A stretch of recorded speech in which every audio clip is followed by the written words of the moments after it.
Hey guys, welcome back to our YouTube channel. This side Mohit senior. जैसे जैसे board के exam पास आते जा रहे हैं वैसे वैसे बच्चों के मन में जो है वो नर्वसनेस, स्ट्रेस जो है वो बढ़ता चला जा रहा है। क्या बोर्ड के अंदर बच्चे जो है वो फेल होते हैं? क्या हम पास हो जाएंगे? क्या हमारी इतनी तैयारी है कि हम जो है वो पास हो जाएंगे, बोर्ड एग्जाम को क्लियर कर पाएंगे? तो देखो बच्चों, एक आपको मैं चीज़ यहाँ पे बताता हूँ, बोर्ड एग्जाम के रिलेटेड है, बहुत ज़्यादा इंपॉर्टेंट वीडियो है। इस चीज़ को ध्यान से समझना, ज़्यादा टाइम आपका नहीं लूंगा। आई नो आप बहुत ज़्यादा हार्ड वर्क कर रहे हो, हार्ड स्टडी कर रहे हो, ये टाइम आपका बहुत ज़्यादा कीमती है, लेकिन थोड़ा सा आपको ये चीज़ बताना बहुत ज़्यादा ज़रूरी होगा क्योंकि लॉट्स ऑफ कमेंट मुझे इस चीज़ के रिलेटेड आ रहे थे। सर मैंने तैयारी तो की है लेकिन मैं बहुत ज़्यादा अंदर से नर्वस फील कर रहा हूँ, स्ट्रेस फील कर रहा हूँ, क्या मैं पास हो जाऊँगा? कहीं बोर्ड का पेपर हार्ड तो नहीं आ जाएगा? क्या मैं फेल तो नहीं हो जाऊँगा? अगर मैं फेल हो जाऊँगा तो मेरा क्या होगा? तो मैंने बहुत ज़्यादा स्टडी किया, बहुत ज़्यादा मेहनत की है। और दूसरी साइड कुछ बच्चे ऐसे भी हैं जिन्होंने बोला कि सर हमने अभी अभी पढ़ना स्टार्ट किया है, तो क्या हम इतने से पढ़ने के बाद जो है वो पास हो जाएंगे? तो देखो बच्चों, मैं आपको एक चीज़ बताता हूँ कि जब भी बोर्ड एग्जाम का पेपर आता है, चाहे वो कोई भी बोर्ड का एग्जाम का पेपर हो, चाहे आप स्टेट बोर्ड का एग्जाम दे रहे हो, सीबीएसई का दे रहे हो या आईसीएसई का दे रहे हो, सब बच्चों के लिए वीडियो होने वाली है। तो अगर मान लो कोई भी बोर्ड का पेपर जो अटेम्प्ट करना होता है आपको, जो बोर्ड एग्जामिनर होता है जो आपका पेपर बनाता है, तो उनको जो है वो एक स्पेशल जो है वो गाइडलाइंस दी जाती है। उसी गाइडलाइंस को देखते ही उसको जो बोर्ड का एग्जाम का जो क्वेश्चन पेपर है वो बनाना होता है। वो अपनी मर्जी से कुछ भी नहीं उठा सकता कि इसका क्वेश्चन उठा दिया, ऐसे क्वेश्चन उठा दिया, इसको ऐसे अटेम्प्ट करो, या इसको इतने मार्क्स में डाल दिया, इसको इतने मार्क्स में डाल दिया, इस तरह से सेक्शन ए बना दिया, सेक्शन बी बना दिया। तो ऐसा बिल्कुल भी कुछ नहीं होता है। जो भी आपके एग्जामिनर्स होते हैं उनको सबसे पहले आपकी एक गाइडलाइंस जो है वो दी जाती है, गाइडलाइंस के नोटिस दिया जाता है, जब पीडीएफ दी जाती है जिसमें ये चीजें लिखी होती है कि आपको सेक्शन ए को इस हाल में रखना है, सेक्शन बी को इस हाल में रखना है, सेक्शन सी को इस कंडीशंस के अंदर रखना है। उन्हीं कंडीशंस को फॉलो करने के बाद जो आपका एग्जामिनर है वो पेपर जो है वो बनाता है अपनी मर्जी से। कोई भी एग्जामिनर, कोई भी स्टेट लेवल का हो या सीबीएसई का हो, आईसीएसई का हो, वो अपनी मर्जी से कोई भी एग्जामिनर जो वो पेपर नहीं बना सकता।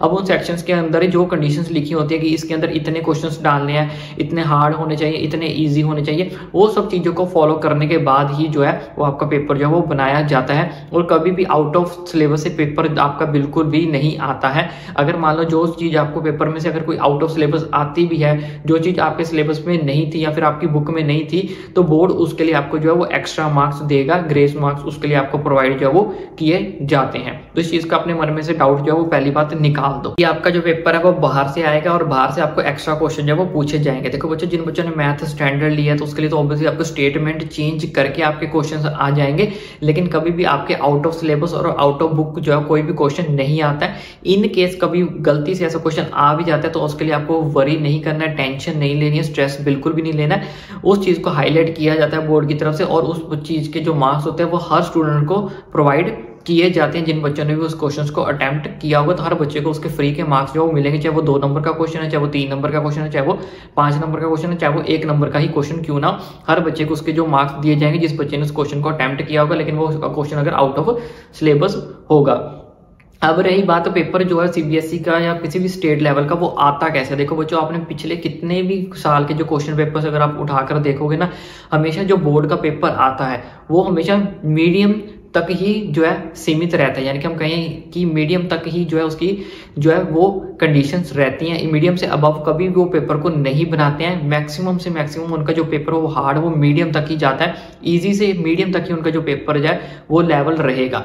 और एक चीज मैं आपको और बता देता हूँ, यहाँ पे अच्छे से मेंशन करके आपको मैं बता देता हूँ कि हमेशा उनका जो पेपर है इजी से मैक्सिमम कहाँ तक जाता है, मीडियम तक जाता है, जिसको हम मॉडरेट भी बोल देते हैं। इससे अबव आपका पेपर जो वो कभी भी नहीं बनता। यानी कि जो कुछ बच्चे सोचते हैं कि हार्ड पेपर आता है, तो ऐसा बिल्कुल भी नहीं होता है। हार्ड पेपर बिल्कुल नहीं बनता है। मैंने ऑलरेडी आपको बताया कि जो भी एग्जामिनर आपका होगा उसको कंडीशंस गाइडलाइन दी जाती है कि आपको पेपर जो वो इजी बनाना है, मॉडरेट बनाना है या फिर हार्ड बनाना है। हार्ड तो पेपर आपका बनता ही नहीं है। तो हर बच्चा जो है सीबीएसई या कोई भी स्टेट लेवल का एग्जाम है, आईसीएसई का, उसके अंदर आपका जो है आराम से पास हो जाता है। अब मैं आपको कुछ एग्जांपल देके भी समझाऊंगा, लेकिन पहले इस चीज को समझ लो। इजी से मॉडरेट पेपर ही आपका जो बनता है मैक्सिमम मॉडरेट बनता है। अब इसमें भी क्या होता है, कई बार आप देखना, कभी नोटिस करना प्रीवियस पेपर को उठा के, कई बार आपको थोड़ा सा सेक्शन बी मॉडरेट देखने को मिलेगा, लेकिन अगर आपका सेक्शन बी मॉडरेट देखने को मिलेगा, वहीं जो आपका फिर सेक्शन सी होगा, ठीक है, वो आपका क्या होगा, इजी होगा। एक सेक्शन आपको मॉडरेट देखने को मिलेगा, एक सेक्शन आपको क्या इजी देखने को मिलेगा। इस तरह से आपके पेपर को जो है वो बैलेंस जो है वो किया जाता है। लेकिन कोई भी बोर्ड की ऐसी कंडीशंस नहीं होती है कि वो हर स्टूडेंट को क्या कर दे, फेल कर दे।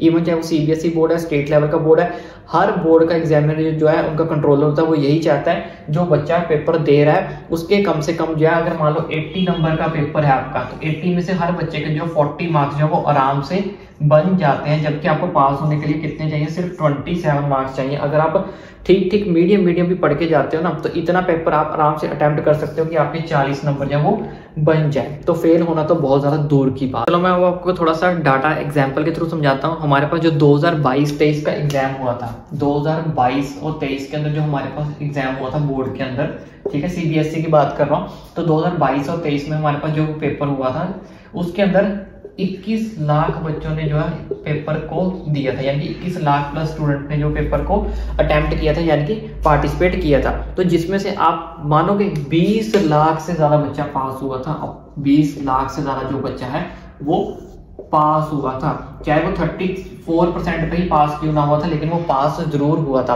अब बचे हुए 5% बच्चे या 6% जो बच्चे थे, अब उनके भी अगर 2 से ज्यादा आप किसी एग्जाम्स के अंदर फेल हो जाते हैं तो उसके बाद भी आपको पता है आपके कंपार्टमेंट एग्जाम जो वो लिए जाते हैं, कंपार्टमेंट, ठीक है। लेकिन हमने इस तक कंडीशन आपको पहुंचने ही नहीं देना, उसकी आप टेंशन मत लो। मैंने ऑलरेडी आपको वीडियोस भी बना रखी है, इंपॉर्टेंट क्वेश्चन भी बता रखी है, स्ट्रेटेजी भी बता रखी है। इवन अभी थोड़े दिन में मेरी एक वीडियो भी आएगी जिसमें मैं आपको बताऊंगा कि एग्जाम हॉल के अंदर आपको अगर कोई क्वेश्चन नहीं आता तो आपको उसको कैसे अटेम्प्ट करना है, कैसे हमें एग्जामिनर से उस क्वेश्चन के जो है वो नंबर हमें लेने हैं। तो ईच एंड एवरीथिंग मैं आपको जो है वो वहां पे बताऊंगा उस वीडियो के अंदर। बाकी इंपॉर्टेंट क्वेश्चन की जो मैं आपको वीडियो दे रहा हूँ उन चीजों को फॉलो किया करो, ठीक है। उसके बाद कंपार्टमेंट का एग्जाम होता है, ठीक है, जो आपको जून जुलाई के अंदर होता है। तो उसमें भी जो है बच्चे अप्रोक्सीमेट पास हो गए थे, बड़ी मुश्किल से 1 या 2% बच्चे ऐसे थे जो बिल्कुल भी क्लियर नहीं कर पाए थे। तो देखो 100 में से सिर्फ 1-2% बच्चे ऐसे थे जो पूरे साल के अंदर जो फेल हुए थे।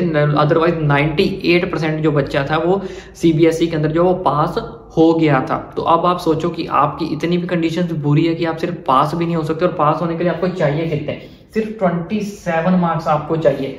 अब आप 27 मार्क्स देखो एग्जाम के अंदर क्या होता है बच्चों, 39 क्वेश्चन आपसे पूछे जाते हैं। तो 39 क्वेश्चन हमारे पास कितने हो गए, सेक्शन ए, ठीक है, उसके बाद बी, फिर सी, फिर डी, फिर ई, ये सेक्शंस होते हैं। तो अगर आप हर सेक्शन के अंदर 5-5, 6-6 नंबर का पेपर भी करके आओगे, मान लो हर सेक्शन के अंदर आप सिर्फ 6-6 नंबर का पेपर जो है वो करके आते हो, चलो मान लो हम लास्ट में 5 नंबर का ले लेते हैं, तो कैलकुलेट करो 6 + 6 + 6 + 5। तो यहाँ पे देखो टोटल करके कितना हो गया, 6 + 6 12, 18 24, और 24 + 5 29 मार्क्स आपके इजीली जो है वो बन रहे हैं। जबकि हमें चाहिए कितने, सिर्फ हमें 27 मार्क्स चाहिए। अगर आप खुला डुला रोते धोते भी बिल्कुल कम से कम पेपर भी करके आओगे ना 5-5 नंबर का, तब भी आपके जो है 29 मार्क्स आराम से बन रहे हैं। चाहे वो कोई 12th क्लास का बच्चा देख रहा है या 10th का, उसके भी आराम से बन जाते हैं। अगर हर सेक्शन में अगर आप 5-5 नंबर भी लोते हैं ना, 5 5 5 यहाँ पे 5, तो आपको देखो 25 नंबर बन रहे हैं। तो यहाँ पे हमारे पास क्या बन रहे हैं, 25। तो बोर्ड क्या करता है, अगर किसी बच्चे को पास होने के लिए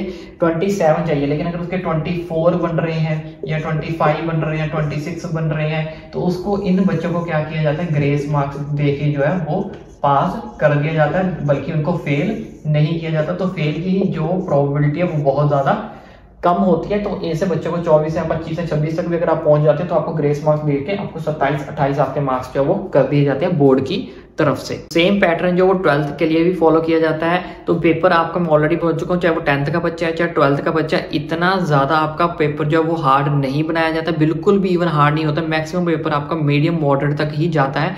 और उसमें जो बोर्ड होता है सीबीएसई चाहे वो स्टेट लेवल का, उसके अंदर जितना भी आपका पेपर होता है, अगर आपका 80 नंबर का पेपर है या अगर आपका 70 मार्क्स का पेपर है, तो उसके अंदर से आपको इतना पेपर जो है वो इतना आरामदायक या कह लो इतना ईजी डाला जाता है कि उसमें हर स्टूडेंट जो है वो आराम से पास हो सके। यानी कि अगर आपका 80 मार्क्स का पेपर है, ऑलरेडी मैं आपको बता चुका हूँ, आपको 40 मार्क्स आप इजीली ला सकते हो। 40 मार्क्स से 35 से 45 मार्क्स का जो आपका पेपर है वो इजी डाला जाएगा। ऐसे जिन बच्चों का 70 मार्क्स का पेपर है उनका 30 से 35 मार्क्स का पेपर जो है वो इजी डाला जाता है, ताकि हर बच्चा जो है वो पेपर को क्लियर कर पाए, कोई भी जो है फेल की कैटेगरी में ना आए। अगर फिर भी कोई बच्चा फंसता है, अगर 24 पे फंसता है, 25 पे फंसता है, 26 पे फंसता है, तो उसको 2-3 नंबर जो दे के ग्रेस मार्क्स दे के उसको क्लियर आउट कर दिया जाता है।